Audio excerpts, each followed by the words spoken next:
스튜디오에 나온 기자와 관련 내용 이어서 이야기해 보겠습니다. 신 기자, 실제로 결혼에 드는 비용이 계속 증가하고 있다고요? 네, 최근 결혼 비용은 정말 억소리가 난다고 할 수 있는데요. 하나금융연구소의 대한민국 금융소비자 보고서에 따르면 최근 3년 내 결혼한 신혼부부들은 평균 2억 635만 원을 지출한 것으로 나타났습니다. 반면 현재 결혼을 준비하는 예비 부부들은 평균 2억 2,541만 원이 소요할 것으로 예상됐는데요. 결혼 비용이 해마다 약 1,000만 원씩 높아지고 있는 겁니다. 그만큼 결혼에 따른 경제적 부담도 계속해서 늘어나는 것이죠.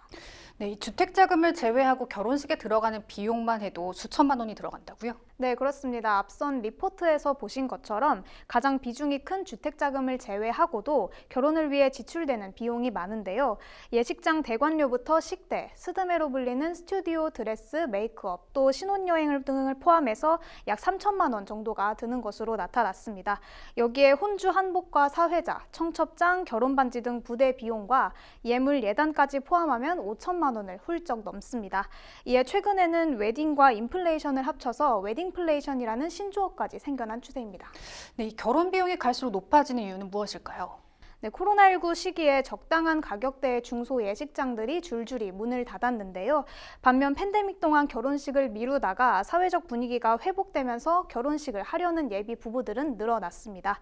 결혼식 수요에 비해 공급이 부족한 현상이 계속되면서 자연스럽게 가격 상승으로 이어진 것이죠.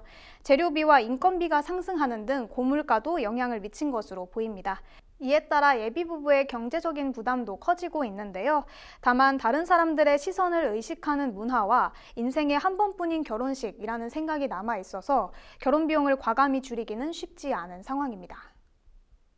사실 다른 사람의 기준에 맞추다 보면 금액이 한도 끝도 없죠. 누구는 그렇게 했다더라 저렇게 했다더라 하는 건데, 이게 본인만 생각하면 충분히 작게 할 수도 있고 저렴하게 할 수 있는데, 또 해보니까 또 집안 대 집안의 행사인지라 또 마냥 당사자들만의 그걸로 안 되거든요. 기준을 잡고 규모를 정한다면 저는 생각하는 것만큼 그렇게 안 비싸도 된다고 생각해요.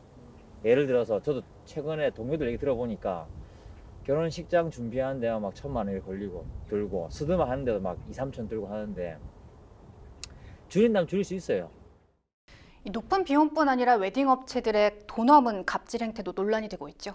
네, 그렇습니다. 1372 소비자 상담센터에 접수된 결혼 서비스 관련 소비자 불만은 2021년 1,038건에서 2022년 1,332건, 2023년 1,505건으로 증가 추세를 보였습니다.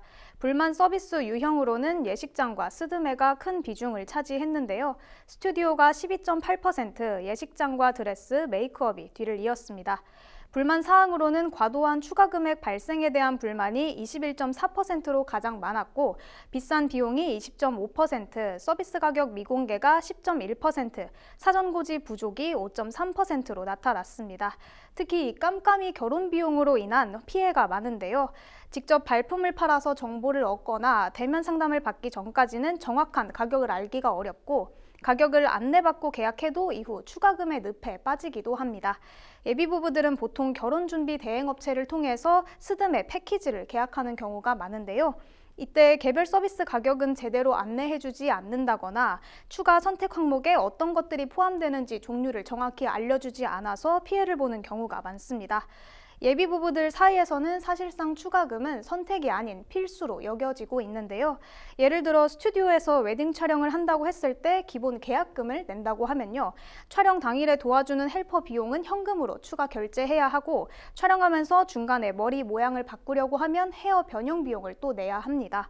사진을 찍은 후에도 전혀 수정되지 않은 원본 파일을 받거나 혹은 앨범으로 제작할 때 수십만 원의 추가금이 붙기도 합니다. 드레스와 메이크업도 마찬가지입니다. 드레스를 고르려면 당연히 입어봐야 하는데 이 입어보는 비용, 즉 피팅비를 내고요. 예식 시간이 11시나 12시 등 점심시간일 경우에는 아침 일찍 메이크업을 받아야 하는데, 그렇게 되면 얼리 스타트 비용을 내야 합니다. 이렇다 보니 기본금의 최대 50%에 달하는 추가금이 발생하기도 하는데, 예비부부들은 어쩔 수 없이 의리돼 끌려다니는 상황입니다. 이 같은 웨딩업계 갑질 문제를 해결하기 위해 정부에서도 나섰다고요? 그렇습니다. 정부에서는 과도한 추가금 등 불투명한 가격 구조를 해결하기 위해서 지난해 말 불공정 약관을 시정하고 올해 각 결혼 서비스와 관련한 가격 정보를 공개했는데요. 다만 가격을 공개하는 업체가 한정되어 있고 결혼 준비 대행 업체와 연결되어 있지 않은 개별 결혼 서비스 업체, 예를 들면 스마트폰 스냅이나 사회자, 공연 등은 사각지대에 있다는 문제가 제기되고 있습니다. 또한 이 같은 대책이 나온 후에 일부 업체에서는 추가금으로 받던 선택 품목들을 기본 품목에 포함시켜서 아예 가격을 대폭 올리는 등 또 다른 불편이 발생한다는 지적도 있습니다. 이 때문에 결혼 서비스 이용자들의 의견을 충분히 수렴해서 제도를 탄탄하게 마련해야 한다는 의견이 나오고 있습니다. 네, 청년들이 과도한 결혼 비용에 대한 부담으로 결혼을 미루지 않도록 현실적인 대책 마련이 필요해 보입니다. 오늘 여기까지 듣겠습니다.